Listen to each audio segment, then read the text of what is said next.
Məndən soruşurlar bu gecənin namazı barəsində və qısa olaraq bu gecənin namazını da sizə tövsiyə edirəm. Bu gecə namazı, Şaban ayının namazını qılmaq fəziləti çoxdur, dərəcəsi çoxdur, günahların bağışlanmasına vəsilədir. Bu gecənin namazı 12 rəkətdir. 12 rəkətli bu gecənin namazı var. Artıq niyyət eləyəcəksiniz. Əs-salahla namaz qılınacaq. Sübh namazın necədir 2 rükət?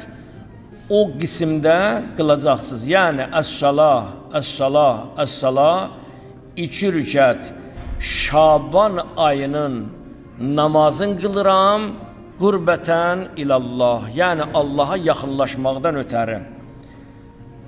Niyyət edəcəksən, Həmd surəsini oxuyacaqsan, Həmddən sonra 11 dəfə İxlas surəsini oxuyacaqsınız. 11 dəfə. Ruku, səcdələr, yenə də duracaqsınız. Həmd, yenə də ardıca 11 dəfə Bismillahirrahmanirrahim. Qul huvallahu ahad, Allahu səməd, ləm yəlid və ləm yulad və ləm yəkullahu kufuvan əhəd. Qısa olaraq bunu mən dedim. Təşəhhüd salam artıq 12 rəkətli namazı bu cür qılacaqsınız Allahın izni ilə.